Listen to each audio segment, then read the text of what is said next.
Muito boa noite, amigos do Jogo do Poder. Estamos começando mais um programa Jogo do Poder, recebendo mais um pré-candidato, no caso, uma pré-candidata à Prefeitura do Rio de Janeiro. Semana passada tivemos a pré-candidata Benedita da Silva, do PT, e nesta semana temos o prazer de receber outra deputada federal, que é também pré-candidata à Prefeitura do Rio. Eu falo de Clarissa Garotinho. Boa noite, deputada. Boa noite, Ricardo Bruno. É um prazer estar aqui junto com você no seu programa. A gente vendo a tecnologia, né, a favor nesses tempos de pandemia. E parabéns, porque você conseguiu dar dinamismo ao seu programa, fazendo essas entrevistas online, usando os aplicativos modernos.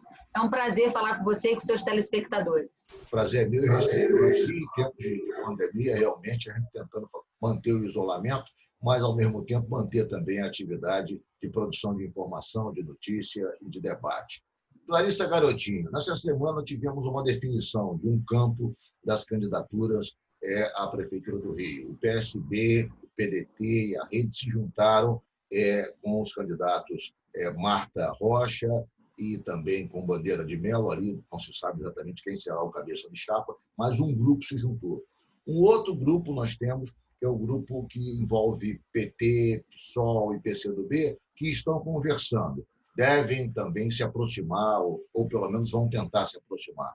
Temos um grupo, que é o grupo do ex-prefeito Eduardo Paes, que se junta com o PV, e temos o grupo do presidente Bolsonaro, que se aproxima do prefeito Crivella e forma também um grupo considerável para disputar, de forças políticas, para disputar a Prefeitura do Rio.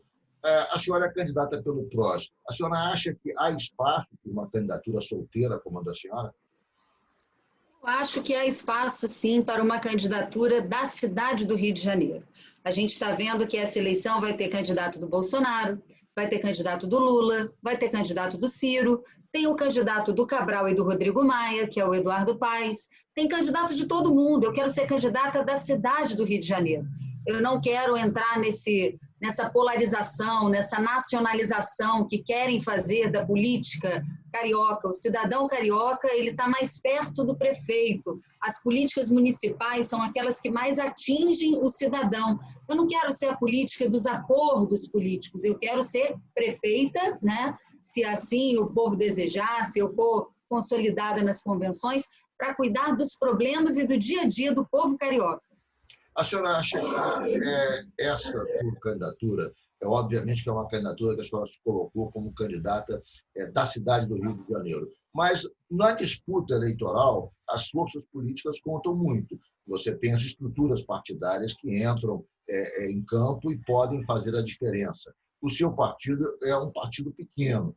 A senhora, mesmo assim, acha que a sua colocação, a sua proposta, a sua candidatura, pelo que representa em termos políticos, já que a senhora representa uma corrente política tradicional no Rio de Janeiro, que é a corrente do ex-governador Garotinho, quer dizer, isso em si lhe dá musculatura para enfrentar essas forças poderosas? O fato de eu ser filha do Garotinho não significa que isso demonstre um conchavo político, né? A minha relação com o Garotinho e com a Rosinha é uma relação de filiação, né? Isso nunca vai mudar. É diferente daqueles que fazem acordos políticos para vencer a eleição e para fazer a política tradicional do entreguismo, né? Dos acordos políticos que a população está cansada. Então, quando eu digo que há espaço para uma candidatura, há espaço. Eu acho que esse ano a eleição ela vai ser completamente diferente, né? A internet ela vai ser muito importante, embora a gente não possa perder o contato com o eleitor. Eu acho que as pessoas vão estar preocupadas, né, em olhar realmente quem tem proposta para a cidade do Rio de Janeiro. Eu não vejo que esses acordos eles sejam essenciais.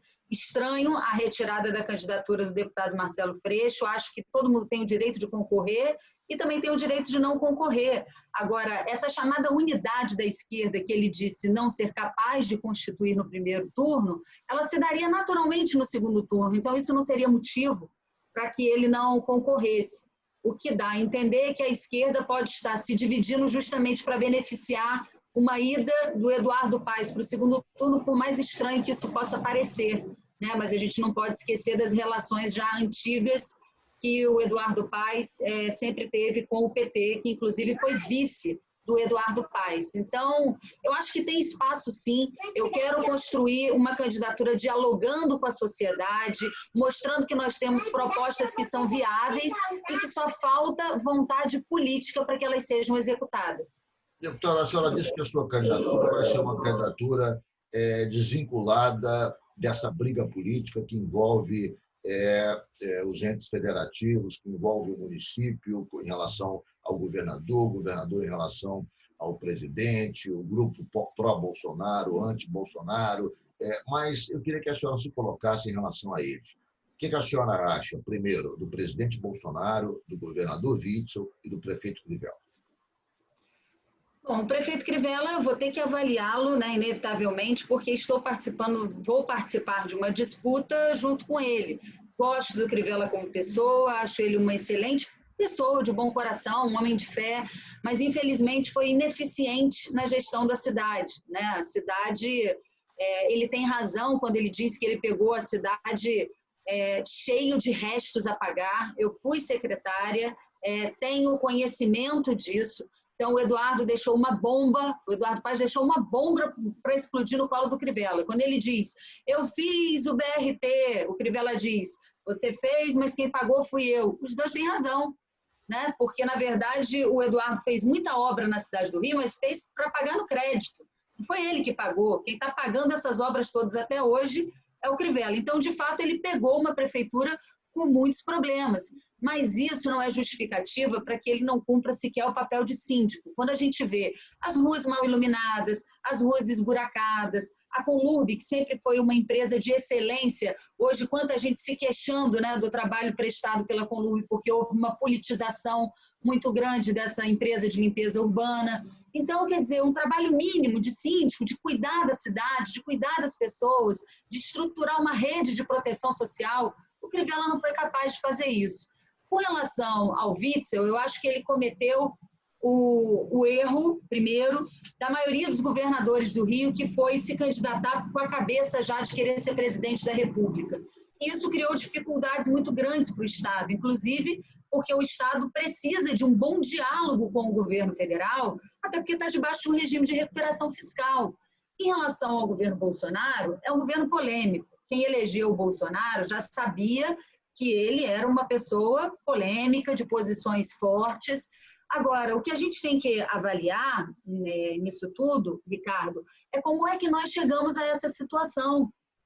Nós só chegamos à situação de ter um governo que fosse de extrema direita, porque o governo que foi de extrema esquerda, né, cansou, as pessoas ficaram enfadadas. Foram 8 anos do ex-presidente Lula, com mais 6 anos da Dilma, isso significa que o PT ficou aí 14 anos, 8, né, 14 anos. Não, 14 anos. 13 anos. 13 anos. 6 anos, a Dilma foram 6 anos. Sim. Então foram aí 14 anos. 8 com 6, 14 anos no poder. Porque a Dilma sofreu impeachment, ela não concluiu. Então, depois de todo esse tempo, o que eu costumo dizer, né? Quando você fica muito tempo, é como se fosse um pêndulo a política, você está muito tempo aqui com a bolinha presa desse lado, né?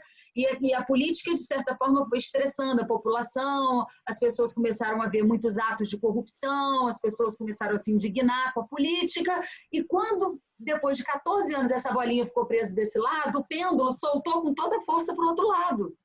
Então, os mesmos que hoje dizem fora Bolsonaro foram aqueles que indiretamente ajudaram a eleger o Bolsonaro. Quando a gente vê medidas radicais, né, fechamento do Congresso, fechamento do STF, quando a gente vê eleitores do Bolsonaro com esse discurso muito radical, que eu quero dizer que não sou a favor do fechamento do Congresso, nem a favor do fechamento do STF, eu acho que essas instituições elas são conquistas da democracia, mas se isso, de certa forma, ecoa em boa parte da sociedade, é porque a sociedade também espera mudanças dessas instituições. As instituições, elas precisam ser preservadas, mas elas têm que ser melhoradas. é inevitável que elas têm que ser melhoradas. Veja, por exemplo, diante dessa crise, né, que a gente está vivendo, o Congresso fez sua parte? Fez, votou o auxílio emergencial, votou o auxílio aos estados, mas não fez o principal, não cortou na própria carne. Então, as pessoas, num período em que todo mundo está sofrendo, né? Em que você aprova, por exemplo, que foi importante a redução da jornada de trabalho, com isso também houve redução salarial, quando você tem um monte de gente desempregada e os parlamentares não dão exemplo. Eu mesma fui autora de um projeto para reduzir o salário dos parlamentares em 20%. Existem outros projetos também tramitando na Câmara, com valores também diferentes. O fato é que... Mas esses projetos não têm mais o efeito de simbolismo, porque essa redução do salário, do ponto de vista do montante, não é significativo nesse momento. Mas, no entanto, tem um simbolismo forte. Quer dizer, é pelo simbolismo que a senhora luta por isso? Que seja simbólico, né? A gente não pode, os políticos, de uma forma geral, os agentes públicos não podem esperar que as pessoas entendam as mudanças que estão sendo necessárias, né? Tiveram mudanças nas leis trabalhistas, uma série de mudanças nesse período. É muito mais fácil você trazer a adesão da população quando você mostra, olha, eu também estou cortando na própria carne. Isso é uma forma de incentivar a população, de entender que todo mundo está sofrendo um pouquinho, mas que isso é necessário para que a economia possa sustentar, né? Sustentar as pessoas que são trabalhadoras autônomas, sustentar as pessoas que precisam de seguro-desemprego nesse momento, sustentar as empresas que estão passando por dificuldades, vão ter dificuldades nessa retomada econômica. Pode ser simbólico? Sim, mas sem esse simbolismo você não consegue envolver a sociedade. Perfeito, deputada. Eu vou fazer um rápido intervalo. O Jogo do Poder volta em 1 minuto. Hoje entrevistando a pré-candidata do PROS à Prefeitura do Rio, deputada Clarissa Garotinho. Voltamos já já.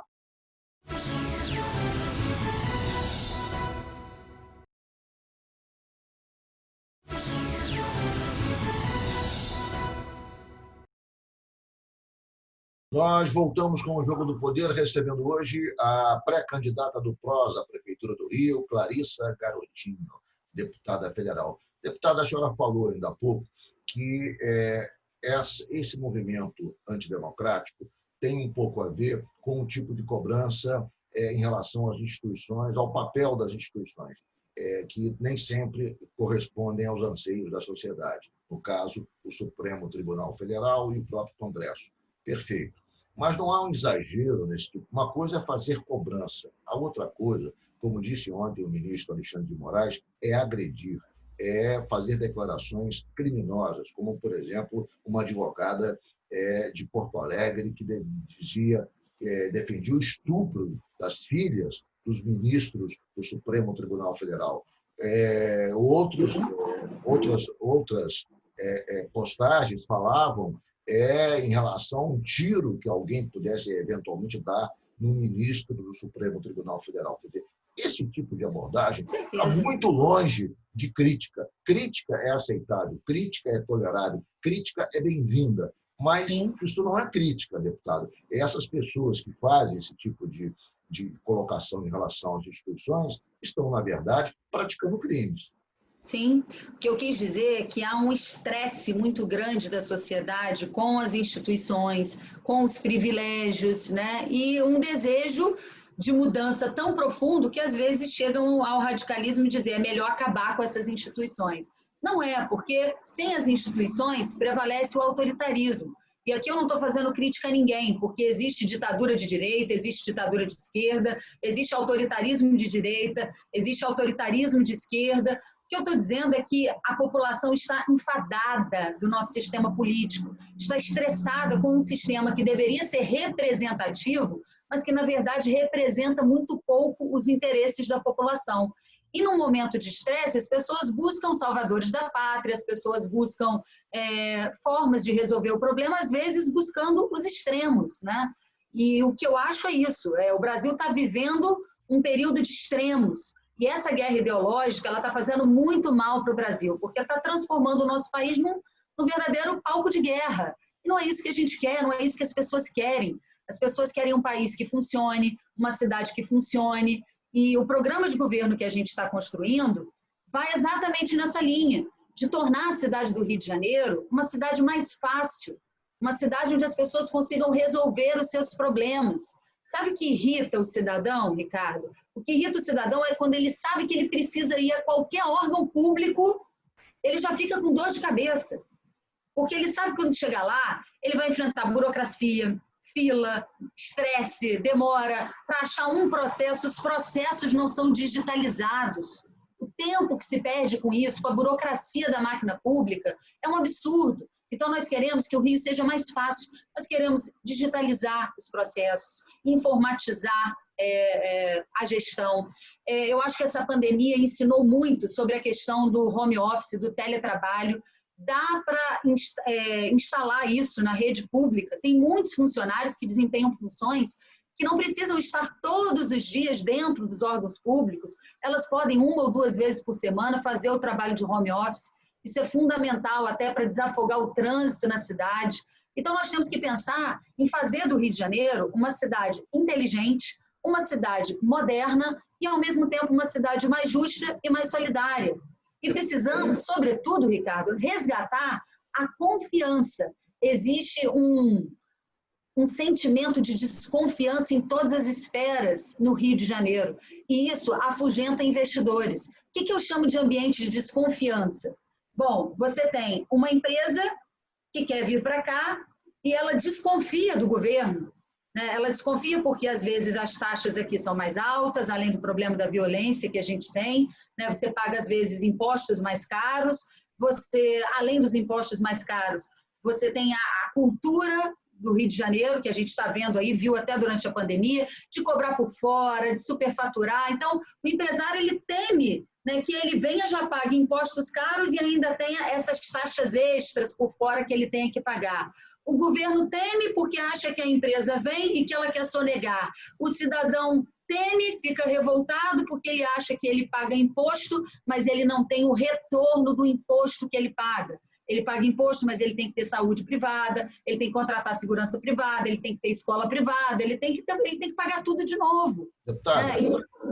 Esse ambiente de desconfiança, a gente tem que acabar com ele. Eu queria que a gente tenha investimentos na cidade do Rio. Eu queria, em função do que a senhora está dizendo, perguntar, esse ambiente de desconfiança, eu acho que ele cresceu, se avolumou muito nesse momento da pandemia, porque nós tivemos uma situação trágica no Rio de Janeiro, no âmbito estadual e no próprio âmbito da prefeitura. Houve muita falta de coordenação entre a prefeitura e o governo do estado. Quando começou a pandemia, havia expectativa até que o governo do estado fizesse um bom papel. O governador Witzel adotou o isolamento social, diferentemente do governo federal, e, inclusive, cresceu no conceito de setores de formadores de opinião, mas, no curso do processo, vimos que nada aconteceu, que as intenções não se confirmaram. Foi trágica a gestão da pandemia no governo do estado. E, em relação à prefeitura, houve também falta de coordenação, falta de comunicação. Quando o prefeito, por exemplo, estabelece um cronograma de abertura, 24 horas antes, o governador acelera a abertura sem nenhum tipo de critério, ou seja, a população que assiste de casa, a população que acompanha isso, fica aturdida com a falta de mínimo entrosamento entre a prefeitura e o governo do estado. Qual é a sua análise sobre, em relação à pandemia, o comportamento do governador Witzel e do prefeito Crivella? Em relação ao governador Witzel, fortes denúncias de corrupção. Nós tínhamos aí 12 hospitais de campanha para serem inaugurados. Infelizmente, a pandemia já está acabando, ou já está saindo da fase crítica, e só um foi inaugurado, com toda a turbulência que nós tivemos nos últimos dias. Eu queria a sua análise, nesse momento trágico, sobre a gestão realizada pelo governador Witzel e pelo prefeito Crivella no enfrentamento da pandemia. Primeiro, a gente tem que dizer que é com muita tristeza que a gente vê o Rio de Janeiro passar por tudo isso. Né? O Rio de Janeiro elegeu um juiz justamente porque estava cansado das práticas que vinham sendo adotadas no Rio de Janeiro na última década, com Sérgio Cabral, Pezão, Eduardo Paes, enfim. Elegeu-se uma coisa nova, um juiz que pregava algo novo, né? E tinha ali a imagem da toga, a imagem de incorruptível. E, infelizmente, a gente está vendo o Rio de Janeiro num período trágico de pandemia, onde o nosso estado já passou aí a marca das 8.000 mortes, a gente vê gente querendo ganhar dinheiro em cima da tragédia. A gente vê o superfaturamento, a gente vê os negócios, né, o conchavo das empresas, o escritório, né, a empresa que prestava serviço para o governo do estado, também firmando contratos, né, com escritórios de advocacia da primeira-dama. A gente já viu isso no passado, já viu como terminou e não terminou bem. O governador, no primeiro momento, ele se defendeu dizendo que, na verdade, isso era uma atuação, né, da Polícia Federal, que tinha interferência do governo federal, mas a Polícia Federal também prendeu apoiadores do Bolsonaro, né, que estavam aí envolvidos com as fake news. Então, o que interessa é a verdade. E a verdade é que a Assembleia Legislativa aprovou aí o pedido de abertura. Até porque a Polícia Federal não age por moto próprio. É preciso que a Justiça autorize a ação da Polícia Federal. As prisões não são determinadas pela Polícia Federal. E mais do que isso, nesse caso aqui do Rio, Ricardo, nesse caso do Rio, a investigação tinha começado com a própria Polícia Civil, né? Começou aqui no Estado. E esbarrou no governador, que tinha foro privilegiado, teve que ter autorização do STJ. Então, por isso a Polícia Federal entrou em ação. É lamentável uma situação como essa. Quem errou realmente vai ter que pagar pelos seus erros, porque a corrupção é crime, a corrupção com a vida das pessoas em tempos de pandemia é crime hediondo. Nós não podemos aceitar situações como essa. Por outro lado, isso mostra que o Brasil está avançando no combate à corrupção, né? Que nem um juiz, nem um governador que já foi juiz, está longe de ser julgado e de ter que pagar pelos seus próprios erros. Em relação ao Crivella, o que a senhora achou da gestão do Crivella em relação à crise? Com relação ao Crivella, ele foi muito mais ágil, até pela parceria com o governo federal, por exemplo, em adquirir, né, os novos respiradores, os equipamentos de segurança, mas acho que falhou no processo de reabertura. Porque, não que a gente não tivesse que reabrir, né? Mas eu não concordei um pouco com as fases que foram estabelecidas. É claro que se você tem uma pressão menor sobre o sistema de saúde, tanto na rede pública como na rede privada, e você tem a economia sofrendo muito, você pode ir abrindo gradualmente e avaliando, se for o caso, vai fechando novamente. Agora, algumas medidas, como, por exemplo, reabertura de templos religiosos. Eu sou cristã. Eu acho que as igrejas desempenham um papel muito importante na sociedade, tanto espiritual como social, mas é um local de aglomeração de pessoas. Os templos religiosos de qualquer credo, eles não tinham que estar na fase 1 de reabertura, por exemplo. Então, eu acho que nós tivemos algumas falhas, principalmente nesse processo de... A senhora acha que até que ponto essa precipitação do prefeito Crivella em promover a reabertura tem a ver com o alinhamento político dele com o presidente Bolsonaro, que é totalmente contra o isolamento social? E a senhora acha que tem algum tipo de contaminação de posição em relação a isso, deputada? Nesse caso, até não. Eu acho que houve, sim, uma pressão inicial, né? E essa pressão ela não se concretizou, porque o Rio de Janeiro foi um dos primeiros estados a entrar em isolamento social e a prefeitura acompanhou. Mas acho que algumas medidas, né, nessa fase, nesse plano de reabertura, elas foram, sim, precipitadas, algumas. Agora, em relação à reabertura de lojas, à reabertura de economia, com horários flexíveis, a gente tem que ir reabrindo e tem que acompanhar esse movimento. Se for necessário fechar de novo, vai ter que fechar de novo. Mas, de fato, existiu uma pressão menor nesse momento sobre a rede de saúde. Vamos de novo a um rápido intervalo. O Jogo do Poder hoje recebendo a deputada Clarissa Garotinho, pré-candidata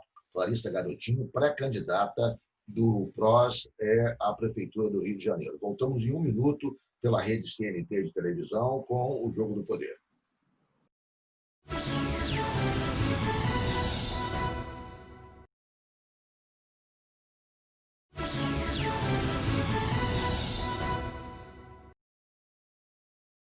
Voltamos com o Jogo do Poder, recebendo a pré-candidata do PROS à Prefeitura do Rio, deputada Clarissa Garotinho.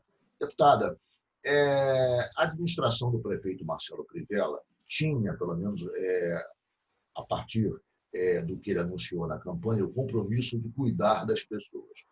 Essa era a tônica central da campanha do prefeito Crivella. No entanto, na ponta, isso parece que não aconteceu. Veja bem, A principal área em que as pessoas esperam que sejam cuidadas é a área da saúde. E a área da saúde do Rio de Janeiro, não só agora na pandemia, longe disso, muito antes, vem enfrentando sérios problemas. Tínhamos greves de profissionais de saúde, paralisação de atendimento das UPAs, das unidades básicas de saúde. O prefeito Crivella diz que herdou uma herança muito pesada, maldita, do seu antecessor, do Eduardo Paes, que teria ampliado demasiadamente a estrutura da saúde, com muitas clínicas da saúde, e isso impactou de maneira insustentável o custeio da saúde do Rio de Janeiro. Mas o fato é que nós temos já 4 anos de mandato e você não pode chegar ao final, ao cabo de 4 anos de mandato, apenas responsabilizar o seu antecessor pelo seu insucesso na gestão. Eu queria saber da senhora como é que a senhora analisa essa questão, quer dizer, não só em relação à pandemia, mas no seu todo. Quer dizer, o prefeito Crivella, a pergunta final é a seguinte: cuidou das pessoas ou não? O que a gente vê é o abandono das pessoas, a gente não viu nenhuma rede de proteção social ser constituída nesse governo, a população de rua aumentou, né, e se tornou, inclusive, um problema muito sério durante a pandemia, sem que nenhuma política fosse adotada para acolhimento dessa população de rua. Então, nós precisamos olhar para isso sim. E a saúde? Mais uma vez eu digo, quando o Crivella diz herdei uma bomba do Eduardo, ele está dizendo a verdade. Porém, tem medidas simples que podem ser adotadas, né? Ele não precisa fazer grandes obras, até porque a prefeitura realmente não tinha dinheiro para as grandes obras, porque elas foram feitas no passado, estão sendo pagas agora. Mas cuidar minimamente, como eu disse, né? Automatizar determinados processos. Quando você vê, por exemplo, uma clínica da família, uma UPA, um hospital da rede municipal, sabe o que acontece, Ricardo? Você deve ter, por exemplo, o seu médico da família. Aquela pessoa para quem você liga, né? Quando você tem um problema de saúde, a sua filha, a sua esposa, alguém que já conhece a sua família, que te acompanha e que tem o seu histórico. O cidadão que vai na rede pública, ele não tem isso. E por mais que o objetivo da clínica da família seja fazer esse atendimento mais próximo, mais presencial, levar o médico de família ao acesso dessas pessoas, isso acaba não acontecendo. Porque como os médicos são contratados através de organizações sociais, você tem uma rotatividade de médicos muito grandes. Então, o que eu acho que a gente precisa fazer, e isso não custa caro, eu já vi acontecer em vários lugares do mundo, até em países vizinhos aqui ao Brasil, a informatização da rede de saúde. Informação é tudo. O cidadão ele precisa chegar na clínica da família, ser atendido por um médico, e mesmo que semana que vem o médico mude, né, porque as OS costumam mudar, é preciso ter um histórico desse paciente. Se ele for atendido numa outra UPA ou em qualquer hospital municipal da rede, é preciso ter um histórico desse paciente. Isso dá mais segurança para o paciente, isso dá mais segurança para o médico para fazer o diagnóstico, isso gasta menos tempo no atendimento e é uma medida simples, a gente pode fazer. E o que nós queremos é informatizar a rede de saúde do Rio de Janeiro. Eu acho que também é muito importante retomar um programa essencial que foi implementado pelo ex-prefeito César Maia, que é o programa Remédio em Casa, para aquelas famílias mais carentes, famílias que fazem uso de remédios continuados e que recebiam o seu remédio em casa. É um programa excelente. Infelizmente, esse programa não está mais em vigor e acho que quem quer cuidar das pessoas deveria ter reimplantado um projeto como esse. E acho que a gente tem que avançar em outras coisas, como, por exemplo, a telemedicina. A telemedicina ela chegou para ficar. Eu sei que existe ainda um certo preconceito com a telemedicina. Falar em telemedicina não significa que não vamos abrir concursos públicos, eles vão ser abertos, nós vamos continuar ouvindo as instituições, nós temos excelentes universidades, nós temos instituições de ponta, de pesquisa no Rio de Janeiro, mas também vivemos uma crise principalmente de especialistas. Então, a telemedicina, ela funcionou durante a pandemia, em alguns países, onde o 5G, por exemplo, já está mais avançado, isso é super moderno, está sendo muito utilizado, e isso sendo feito com um especialista do outro lado e um médico mais clínico geral na ponta atendendo a população, dá para resolver muitos casos. Não é descaso com a saúde das pessoas, até porque o médico na telemedicina, ele tem que ter tanta responsabilidade quanto se fosse um atendimento presencial. Ele tem que saber o limite onde ele pode continuar aquele atendimento via telemedicina ou ele vai ter que, por exemplo, pedir um exame mais específico. Mas na área da saúde nós temos que avançar nesse sentido. Deputada, a senhora está fazendo críticas à administração do prefeito Crivella. A senhora participou da administração do prefeito Crivella. A senhora foi secretária do prefeito Crivella. A senhora se arrepende de ter participado da administração do prefeito Crivella? De forma alguma. Eu acho que tudo na vida é experiência. Eu fui vereadora, fui deputada estadual, estou no 2º mandato de deputada federal e tive a experiência de, por 1 ano e 3 meses, participar da gestão no início do governo. E por que eu faço questão de ressaltar no início? Porque no início você não sabe qual vai ser o destino do governo, né? Você não sabe para onde o governo efetivamente vai caminhar. Você dá o seu voto de confiança. E em todas as reuniões de secretariado eu sempre coloquei minha posição. Durante o tempo que estive lá, o pouco tempo que estive lá, o principal projeto que ficou sob minha responsabilidade foi o único que a prefeitura efetivamente conseguiu tocar. Hoje, o projeto mais bem avaliado da gestão do Crivella, quem fez fui eu, que foi a reabertura dos restaurantes populares. O governo do estado fechou os restaurantes populares, eu municipalizei 4, Bangu, Campo Grande, Bom Sucesso e Madureira. Em 1 ano, eu abri 3, Bangu, Campo Grande e Bom Sucesso. Já foram mais de 4 milhões de refeições servidas nesses restaurantes populares. Saí, me desincompatibilizei para me candidatar novamente a deputada federal, deixei recursos federais de 5 milhões de reais para a reabertura do restaurante popular de Madureira. O restaurante continua lá 2 anos depois que eu saí da gestão, abandonado, fechado. Em 3 anos, em 1 ano eu abri 3. Em 2 anos eles não foram capazes de abrir o 4º com dinheiro federal reservado para isso. Então, eu posso chamar isso de quê? Eu só posso resumir isso como incompetência. Não tem outra palavra. Até que ponto, deputada, a senhora, ao sair do governo e não mais participar do projeto político do prefeito Crivella, isso pode ter atrapalhado, digamos, essa abertura? Por quê? Na concepção de alguns políticos, esse projeto tem o DNA, tem a marca do seu pai, da sua mãe, do governador Garotinho, da governadora Rosinha. Ou seja, será que, por essa razão, eles resolveram abandonar a continuidade desse projeto? Não, eu acho que foi incompetência mesmo. Porque era dinheiro federal, de emenda parlamentar, que quando você não usa, você perde o dinheiro e ele retorna para o Caixa Federal. Eu acho que não conseguiram realmente tocar, como não conseguiram tocar vários outros projetos da gestão. Vou te dar um outro exemplo.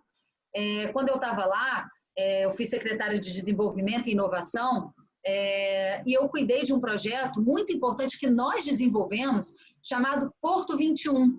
Esse projeto ele tinha como objetivo encontrar uma vocação para a região portuária do Rio, que passou por um processo de paisagismo, né, muito importante, uma modificação ali importante na geografia do local, mas que não encontrou de fato uma vocação para si. Então, o que nós fizemos? Reunimos vários setores de inovação durante 1 ano, criamos ali um projeto, e dentro desse projeto nós estabelecemos, primeiro, a Lei de Inovação da cidade do Rio de Janeiro, que não saiu do papel. Desde que eu saí do governo, nós deixamos lá o projeto prontinho para ser encaminhado para a Câmara de Vereadores e até hoje o Crivella não tocou esse projeto. É um projeto super importante. Como o Rio de Janeiro não tem lei de inovação, várias outras capitais do país já têm a sua e nós não temos. Então, primeiro, nós precisamos criar uma lei de inovação para a cidade do Rio. Esse projeto a gente previa construir arranjos produtivos de inovação na cidade do Rio de Janeiro, começando por 2 regiões, Ricardo. Uma seria o Porto do Rio de Janeiro, onde, além de ter um arranjo produtivo de inovação, com experimentação para startups, a gente queria transformar aquela região numa grande área de experimentação de novas tecnologias. O que mais tem é gente jovem, startups, ideias novas surgindo com soluções para as grandes cidades, mas que precisam ser testadas. E a gente queria fazer do Porto uma grande área de experimentação ao ar livre. E aí eu falo de semáforos inteligentes, eu falo de sistema de esgoto inteligente, eu falo de robôs ajudando no monitoramento e cuidando do patrimônio da região. Eu falo de uma série de outras soluções que estão sendo desenvolvidas, mas que ninguém está experimentando. E o segundo arranjo de inovação seria na Barra da Tijuca, porque é uma região mais nova, mais moderna da cidade, que já tem todo o cabeamento necessário para que a gente tenha empresas de ponta na área de inovação, ajudando, inclusive, a encontrar soluções para que a gente faça do Rio de Janeiro uma cidade mais inteligente, mais moderna, mas que também cuide das pessoas. Deputada, eu vou fazer um rápido intervalo agora, no Jogo do Poder agora, fazer um break, voltamos em 1 minuto com a deputada Clarissa Garotinho, pré-candidata do PROS à Prefeitura do Rio de Janeiro.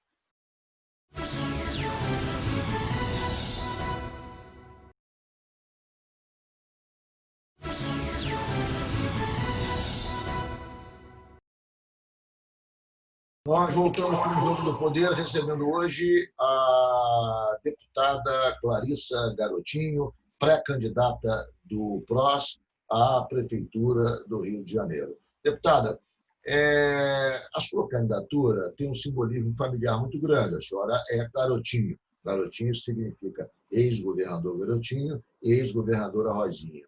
A senhora vai transpor, caso a senhora vença a eleição, os projetos sociais que foram adotados por Garotinho em sua gestão, ou pela governadora Rosinha, farmácia popular, restaurante popular, ou seja, o seu governo será uma réplica do que foi a gestão dos governadores Garotinho e Rosinha no governo do Estado?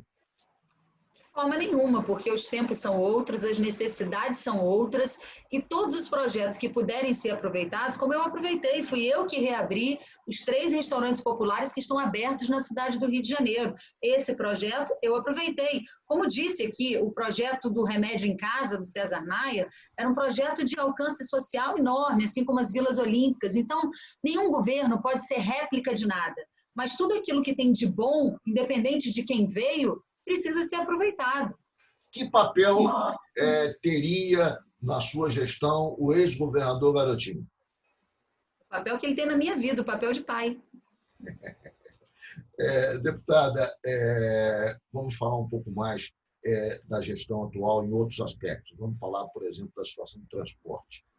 Nós temos os BRTs, que foram uma inovação, que foram um avanço, mas, no entanto, desde então não há nenhum tipo de inovação em relação a isso. Há muito debate, muita discussão em relação à questão do transporte público no Rio de Janeiro, principalmente em relação à Avenida Brasil, que há um projeto também de BRT ali, mas que também não avança da maneira que se esperava. Como é que a senhora analisa esse caos que há em relação ao transporte público no Rio de Janeiro?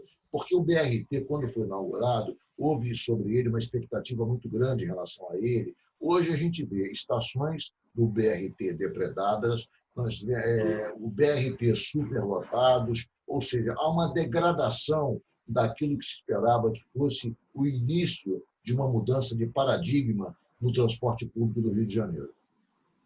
Olha, eu em nenhum momento achei que esse era um sistema avançado nem moderno, um sistema que foi adotado há várias décadas atrás em Curitiba, uma cidade muito menor que o Rio de Janeiro, não poderia, 3 décadas depois, ser a solução para a nossa cidade, que tem muito mais gente.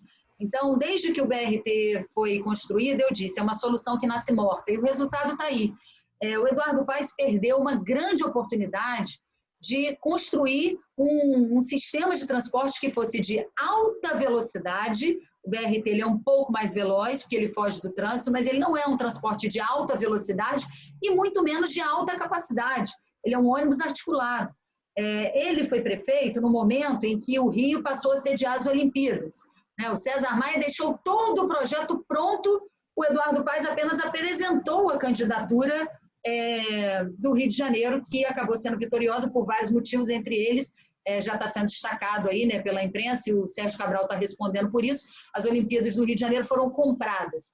Mas o fato é que houve ali uma oportunidade, porque houve investimentos, o governo federal investiu no Rio de Janeiro porque as Olimpíadas seriam feitas, porque havia um alinhamento político ali entre a Dilma, o Sérgio Cabral e o Eduardo Paes.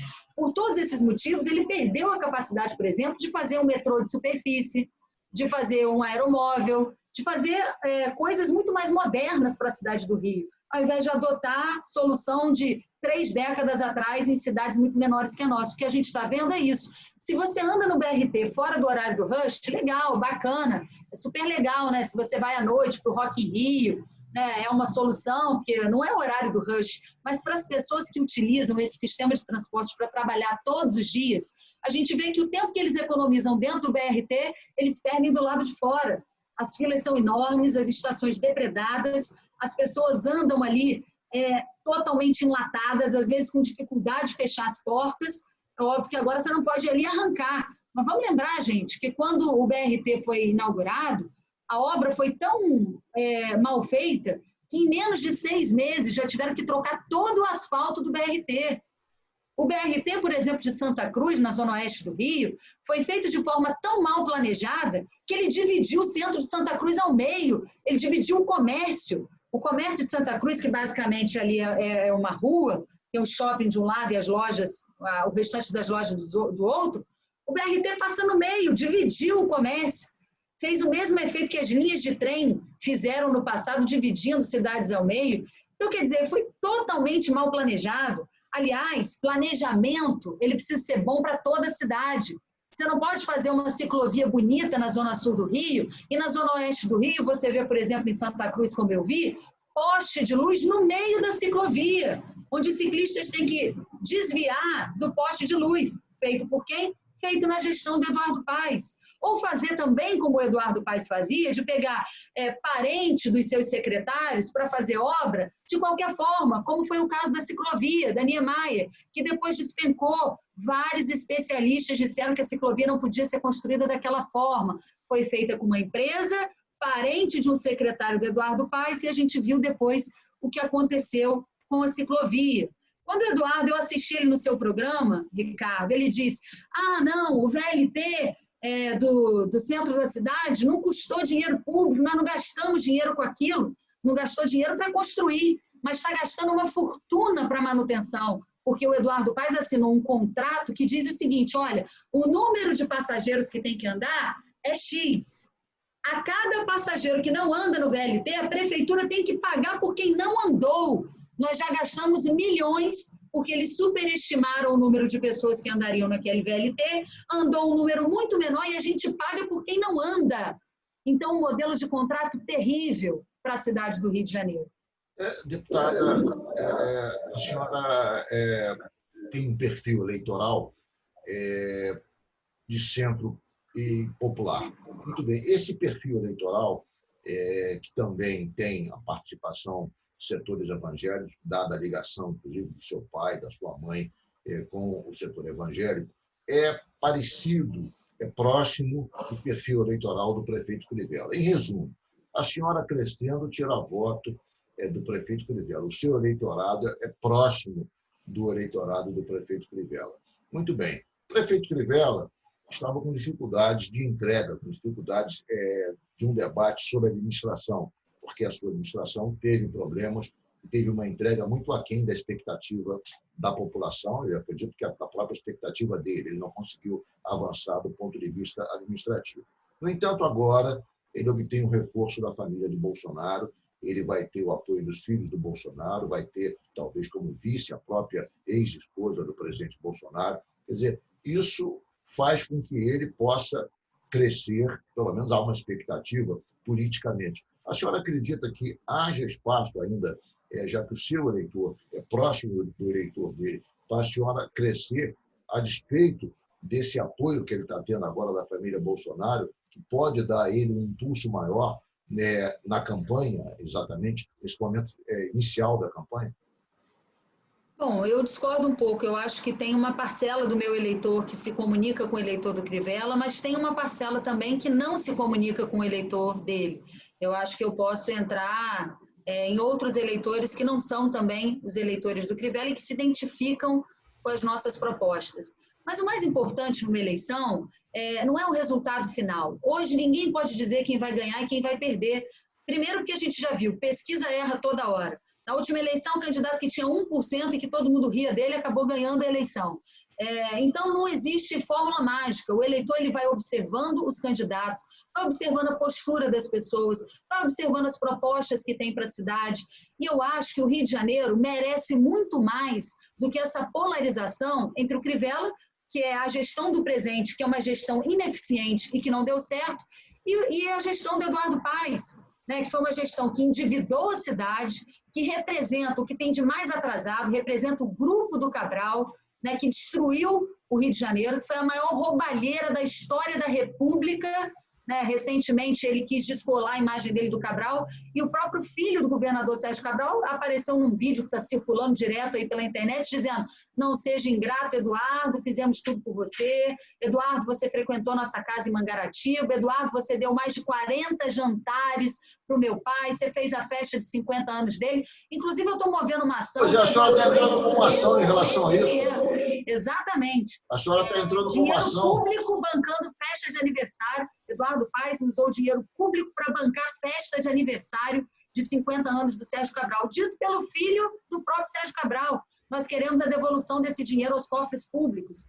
Agora, o que o Eduardo Paes aposta? Ele aposta no momento que a gente está vivendo. Porque um momento de estresse político e econômico, que é o momento que o Brasil está vivendo de uma forma geral, faz com que as pessoas tenham receio. E, às vezes, no receio, as pessoas tapam o nariz e escolhem o menos pior. A cidade do Rio merece muito mais do que isso. Merece alguém que ame a cidade, sim, mas que também tenha seriedade, que tenha propostas inovadoras, que não venha cheia de conchavos políticos, que queira estar aliada à população para fazer as mudanças que a população precisa. E eu acho que nós precisamos, Ricardo, empoderar o cidadão. Eu quero, por exemplo, que cada cidadão seja um fiscal do transporte público.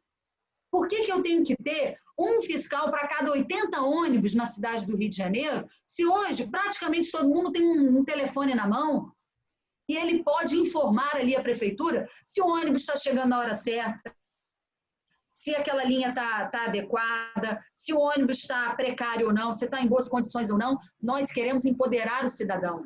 Nós queremos ajudar o cidadão a fiscalizar o poder público. Chega dessa história do cidadão, do contribuinte, sentir que ele é escravo do poder público. O serviço público, ele tem que ser o servidor número 1. Essa história de foto oficial, de prefeito dentro de gabinete, de governador, de presidente, sabe o que eu acho que devia ter dentro de todo o gabinete? De todos os secretários? Aqui o chefe é o contribuinte. Aqui o chefe é o cidadão. O cidadão está cansado de sentir que ele serve o poder público e o poder público tratar o cidadão como se ele fosse um problema. Ele é o chefe. Deputada, estamos quase encerrando o programa. Eu queria fazer uma pergunta rápida. Como é que a senhora está vendo o impeachment, pelo menos o processo de impeachment do governador Witzel na Alerj? A senhora acha que há base para se prosseguir ou para se declarar o impedimento do governador? Quem vai dizer se há base ou não é o próprio relatório da Assembleia Legislativa, que terá que ser confirmado depois também por um grupo de desembargadores. Mas, sem dúvida, abrir o processo de impeachment, ele é fundamental, porque há elementos, sim, para serem investigados. E a comissão processante que faz isso é a comissão de impeachment. Então, ela vai analisar, ela vai ouvir a defesa do governador, ela vai ouvir o relatório e vai avaliar se o afastamento tem que ser definitivo ou não. Cabe isso à Assembleia Legislativa. Em Brasília, eu não assinei o pedido de impeachment do presidente Bolsonaro. Primeiro, porque eu não vi crime de responsabilidade, né, no pedido de impeachment que foi protocolado. Porque falam que vamos fazer impeachment por causa de medidas de isolamento, isso poderia ser um crime de responsabilidade, mas as próprias organizações de saúde divergem entre si, embora a maioria, né, diga que o isolamento é uma das melhores formas de proteção. Por outro lado, você tem corrente que defende a economia, você tem outros que acham que todo mundo vai ter que ser exposto ao vírus. Isso, por si só, não caracterizaria um crime de improbidade capaz de afastar um presidente da República. Pelo contrário, eu acho que esse afastamento, no momento, nos traria muito mais problemas, inclusive no cenário internacional. Eu acho que a gente tem que vencer a pandemia e depois olhar o resto. Deputada, nós estamos encerrando o programa e eu queria deixar uma pergunta para a senhora. A senhora tem, como disse aqui no programa, uma larga experiência no Legislativo. foi vereadora, foi deputada estadual, 2 vezes deputada federal, mas não tem experiência no executivo. A senhora, portanto, não tem nenhuma experiência na gestão direta no executivo. Não foi prefeita, enfim, não tem muita coisa a apresentar nesse campo. A senhora acha que isso fragiliza a sua candidatura? Ou seja, nesse momento em que experiências novas foram colocadas, como a do governador Witzel, que também não tinha experiência nenhuma, e deu no que deu, quer dizer, isso não pode trazer algum tipo de apreensão? O que a senhora pode apresentar para o eleitor, para quem está nos assistindo, como garantia de que a senhora vai realmente não decepcioná-los? Que tipo de palavra a senhora passa para as pessoas nesse sentido, para demovê-las da insegurança de votar numa pessoa que não tem experiência no executivo? Bom, primeiro eu conheço a máquina pública, eu passei 1 ano e 3 meses como secretária do município. Isso me deu experiência no executivo, né? Então, experiência de conviver no dia a dia com a máquina, com a burocracia, e para saber que essa burocracia ela precisa acabar, ela precisa ser reduzida. A burocracia é uma das coisas que mais enterram a cidade do Rio de Janeiro. Você vê, por exemplo, para fazer grandes eventos, o turismo, que é um potencial do Rio de Janeiro, é mais fácil fazer um Rock in Rio em Lisboa do que fazer um Rock in Rio no Rio de Janeiro. Nós precisamos, por exemplo, criar uma plataforma para agilizar melhor os eventos dentro do Rio de Janeiro, sem que os organizadores tenham que recorrer a 20 órgãos públicos diferentes, né? Pagar um monte de taxa diferente. Nós precisamos facilitar os processos. E eu conheço a máquina porque fui secretária durante 1 ano e 3 meses. Além disso, eu acho que tudo também é equipe. Você precisa ser um bom gerente de uma boa equipe. Se você tem bons secretários que você possa cobrar, secretários que tenham conhecimento da sua área de atuação, e você tem um bom gestor, uma pessoa que saiba cobrar à frente e que saiba o projeto, que saiba para onde quer caminhar, né? Eu acho que não tem problema nenhum. Um grande problema do prefeito Crivella não foi a inexperiência no executivo. O grande problema dele é que ele não tinha plano, ele começou o governo sem saber daqui a 4 anos onde eu quero estar. Como eu quero que a cidade do Rio de Janeiro chegue daqui a 4 anos? Ele nunca soube responder essa pergunta. Eu fiz essa pergunta diversas vezes em reunião de secretariado. Eu disse, Crivella, como você quer ver a cidade do Rio daqui a 4 anos? E ninguém sabia responder. Então, aquele ditado, ele é muito claro. Para quem não sabe para onde vai, qualquer vento é contra. Aí sabe o que acontece? Ao invés de você ter um bom prefeito que gerencia uma equipe, você tinha um monte de mini prefeito. Cada secretário era prefeito da sua pasta, fazendo basicamente o que queria. O resultado só pode ser uma bagunça. Deputada Clarissa Garotinho, foi um prazer enorme recebê-la nessa noite aqui no Jogo do Poder. Muito obrigado pela entrevista. Ricardo, o prazer é todo meu. Muito obrigado pelo convite, muito obrigado por essa participação. Eu espero que durante todo esse processo, né, de pré-campanha e depois do período eleitoral, as pessoas possam avaliar, né, cada candidato, avaliar livre de preconceitos, de pré-julgamentos. Eu sou jovem ainda, eu tive muitas experiências no Legislativo, algumas experiências no Executivo, tenho excelentes ideias para a cidade e gostaria muito de poder, ao longo desse processo todo, apresentar e colocar essas ideias à disposição da população. Obrigada a você, Ricardo, e a todos que nos acompanharam aqui no Jogo do Poder. Muito obrigado também aos telespectadores que nos acompanharam até agora pela rede CNT de televisão. O Jogo do Poder volta no próximo domingo, à meia-noite. Eu quero contar novamente com a sua audiência. Muito obrigado e até lá.